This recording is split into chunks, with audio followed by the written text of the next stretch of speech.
ผู้สาวคนที่เอาไว้ทันใดไปเงาตั้งคือจังสิเรียนสายขาวเส้นนี้ที่อายผู้เจ็บขอให้แฟนมีแต่ความสุขสุขดีอย่าได้สดใสถึงกันกับผมคนนี้ชักมาตั้ง5 ปีสุดท้ายอายสิเพียงผู้แค่โอ๊ยจะตกไปที่คอยเดียวเอาเดี๋ยวมาเลยเพื่อนเล่าตลอดตัวพี่คอยได้อ่านเรื่องตรงเอง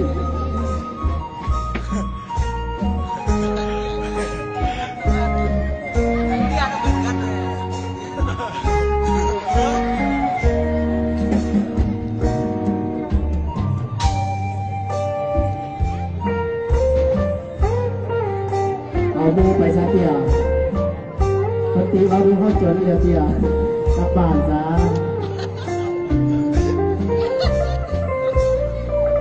วันนี้กับวันนี้ด่าเรื่องเล็กไม่ละเล่นเก่าเป็นสลายหลายใจไปก็ไม่ได้ยังดอกเนาะ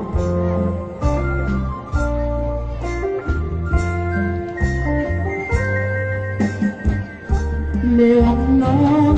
แต่งแก้มแดงน้องหูบอลหูนำเจ้าของก็คือจะอายเองดนตรีวงใหญ่เสียงดังห้องดับเย็นพร้อมด้วยเสียงเพลงอวยพรแค่คำนี้เพื่อนอายเศร้าแต่เจ้าเป็นสุขกับเขาจับแต่ในมือดอกกับปวดแก้วจับแต่มือเด็ดจับดอกเฮ้ยนั่งคอยกันไรแกงกู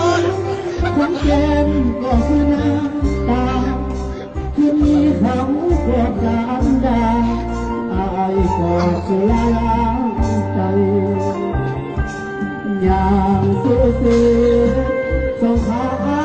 จังคอยคือขาดคือ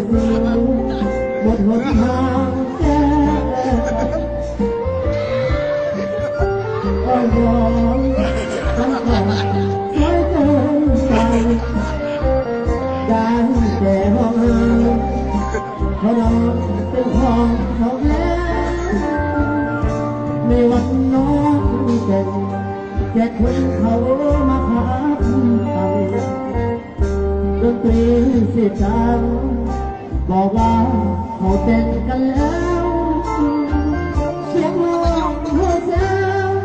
อวยพรควันหัวที่เปียกแก้วอายคนตายเดียวขอมาเลี้ยงน้องเป็นเอามือมุดกลับบ้านเสียไปเรียนไหวอยู่บ้านเพื่อตามไปไว้คนงาน